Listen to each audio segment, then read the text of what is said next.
Alright, we're filming, I think. So about 4 years ago, I was visiting the US, and I like to go thrift shopping, so we went into some thrift stores there, and by a stroke of luck, I happened to find an Omnibot 2000, which is a robot I've been amazed with ever since I was a kid, and I saw them in like books that I had about robots. So clearly I went right for it. It was 20 bucks. These go for upwards of several hundreds in good condition. Mind you, it was in decent condition, but it was missing some accessories. I didn't have any way to program it, so after bringing it home and putting in a battery, it just kind of clicked a couple times, did some basic motions, but it wasn't really doing anything. So my plan originally was to basically keep the outside completely intact and put more modern electronics in the inside so that I could actually control it and make it do cool stuff. Now, especially having to ship it back to the Netherlands, I had to put it in a box. I had to take the whole thing apart. They actually lost the box. It took them like a month to find it. By the time it made it home, it was definitely a little jostled, and after taking it apart further, I noticed a lot of the gears especially had some damage to them. This thing had seen its fair share of abuse in its time. But, you know, the shell is still great, and realistically, a lot of the stuff that is wrong with it is some stuff I can easily repair, so it's been sitting in my closet ever since, honestly. I picked it up every now and again and did a little stuff on it, but I never really quite picked it back up, and I think now I'm at a point where I'm just ready to get this over with, and I want to just have a cool robot that just walks around the house like my son. So yeah, with all that said, let me take you into the first steps I've set into getting this whole thing back together.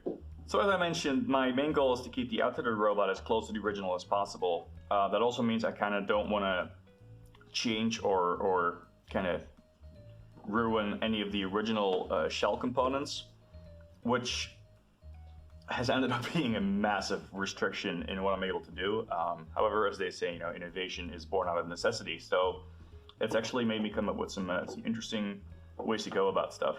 So I do have a set of requirements for what I want in all of the actuation stages. Basically, I want positional feedback, and I don't want it in any kind of incremental way. I want just absolute positional feedback. I want to know where is everything at all times. I want to turn it off, turn it back on, and know exactly where everything is positioned. As you can see, it didn't really have any of this. It has some very rudimentary end switches, which, you know, back in those days was fine, and given the level of gearing in here, you know, it's close enough, but it's not close enough for me. Specifically, using the positional feedback, I also really just want to approach everything as a servo. And specifically, because it's a servo, I can start reading out torque applied to different components, which is really going to come in handy later on. So of course, I could just use servos. However, as I mentioned, I want to keep the shell intact as much as possible. So without ripping all of this out, there's really not going to be a whole lot of room for servos, or at least not servos that, you know, have any kind of decent torque. So I've been breaking my head over, you know, how can I change this? How can I make it so I have positional feedback? Because once this is in here, as you can kind of tell, there's really not a whole lot of places to add an encoder of sorts. And I don't want to add the encoder to the motor stage, because then I'm going to have all of the gearing in between my output and my encoder, and it's going to make it a lot more wobbly. I want the position here, and I want the position here. So yeah, I was kind of lost there for a little bit. And then eventually I came to the conclusion that I do have some room in here.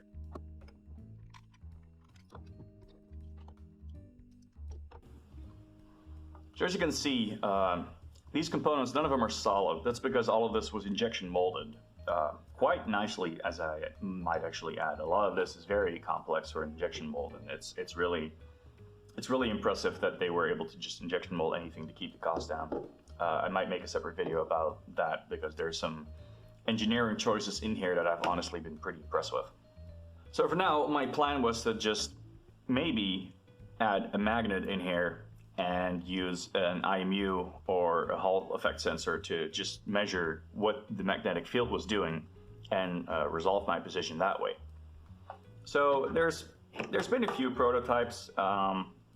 I kept running into the fact that there's all of this, like the space inside here was actually a lot more limited than I was originally thinking.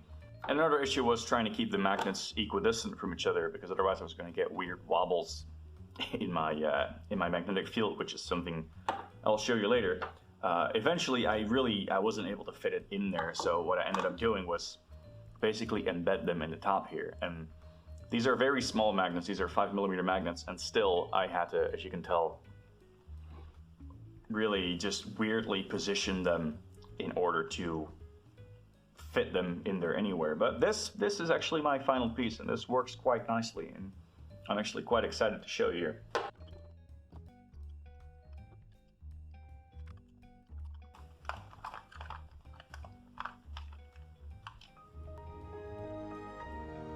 Fuck. Completely forgot to show you the actual magnetic field as it is currently in here. So if it uses this magnet viewing, I'm actually not sure what this stuff is called. You can see the magnets are positioned in such a way that they are all aligned. I was hoping to form basically one large magnet. You see, you get some weird magnetic fields in the middle here, but you know, that's fine. I'm really only worried about the outside. And in the outside looked to be just a pretty decent standard dipole magnet, so I was pretty happy with it. And I was originally thinking like this was just going to be plug and play. So originally, when I was just doing a little proof of concept to see if I could check the rotation of a magnet using an IMU, it worked beautifully. Honestly, I rotating the magnet, I got the perfect angle, and it worked fantastically. That's why I moved on to trying to implement it. And as I mentioned previously, like originally, I really tried to keep these as equidistant from each other as possible to get a nice round magnetic field, but eventually, due to space constraints, I wasn't really quite able to do that, but I figured, you know, it wouldn't be too bad. And I kind of forgot about it, honestly, and as I put it in, and let me just run this little Python script that I've set up to plot what's going on with the angle here. So as I put this in, originally, you know, I kept looking at it, and the statistics were, you know, very favorable. My angles were solid, and my standard deviations were very low. But I noticed that it looked like it was almost drifting at certain points. The angles, while stable, were not consistent with what I was expecting. If I rotated it by 45 degrees, it didn't quite rotate by 45 degrees in my software, and various other moments where it just didn't really seem to do what I was expecting it to do. So what I ended up doing is just putting this in known positions, you know, 0 degrees, 45 degrees, 90 degrees, etc., and then just plotting what it was actually doing.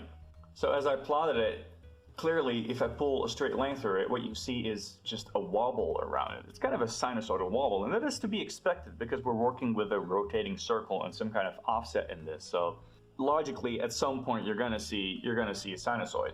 So then what I'm interested in is, okay, well, what is this function, this output function as a function of the input angle, and specifically, what is the inverse of that so that I can correct for it in software and get the actual angle I'm interested in. So then we're like, okay, well, what is this function? So clearly we just have our standard, like y equals mx plus b. And then we also have some kind of sinusoidal function as a function of x in there. We don't know quite how quickly this is actually moving, so we're gonna give some kind of scaling factor for our x here. And it might have some offset, you know, it might be a sine, it might be a cosine, it might be anything in between. So we're going to add just another offset there, and finally, you know, we're interested also in how much it wobbles, so we can have some kind of scaling factor of that sinusoid. So now we have basically an abstract function of what we would expect this function to look like. Now you can see here that I filled in this function, and I actually ended up making a fit that is just the output of that function, and I have a whole bunch of variables here that equate to the variables in that function. And you can see here in the graph we have our actual, which is the input of the hand itself, so that's this. Then we have the measure, which is kind of the wobbly boy. It has some offsets in it, it has a wobble in it. And then we have the gray line, which is our fit, which is the output of the measured. Now, what we want is for the fit to be as close to actual as possible, regardless of the wobble in measured. So here we have our variables, and right now I just have them all set to 1 or 0. So let's just kind of play around with these and see if we can get the fit closer to the actual angle. So for starters, let's do our standard slope intercept. So our slope is just rise over run. However, we are interested in actually the opposite because we want the inverse function. So it's actually basically run over rise in this case. Then our intercept is just this little offset that we have here. So we can just set that equal to this. We can see in the angle that it's, what is it? Is it 2? No, okay, well, basically let's just try and get this as close as possible.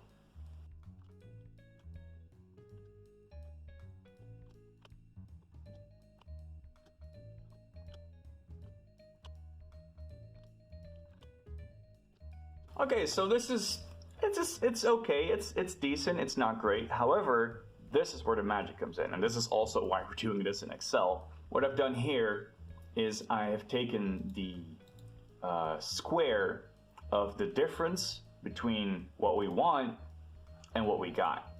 And this, I sum up to this, and this, what we have here, is the least squares method. Now, what this means is because we take the square of the difference, we always get a positive number, and then we take the sum of all of those differences. Now, if the difference is 0, clearly the number is 0. So this number effectively gives you an indication of how much error is between your two signals. Crucially, this allows software to know how well it's doing. And you can kind of, I don't want to say machine learning, but it's basically you can let your Excel kind of fudge the numbers. We do that using the solver. So our objective is this. So the objective is to make this number as small as possible, because the smaller this is, the lower the error is. Now our variable cells are these. And I will say it is important to get these as close as possible because the solver is not perfect. It is very much fudging the numbers, and the closer it is to what you already want, the better it's going to work. And now we're just going to see. It might take a couple tries usually, but let's see. Okay, so that's not terrible, but it's not great. I know that because I've seen it do better. So we're going to try this again. And we're just going to fudge the numbers just a little bit more.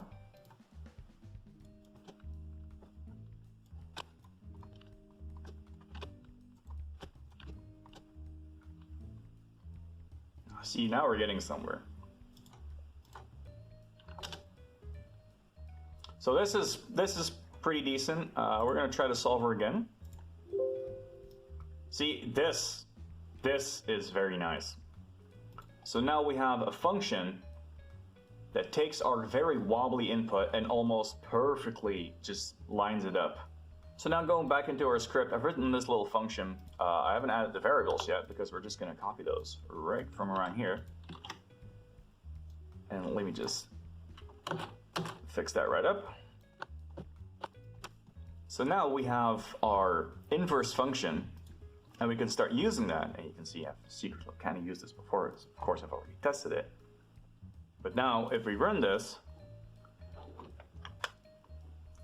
as you can see, there's still a very small offset, but that's just a small static offset. I'm not too worried about that. As you can see, our standard deviation is sub 1/10 of a degree, which is very nice.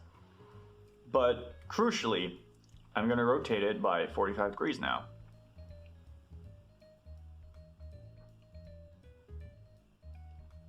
And now you see, it is very accurate.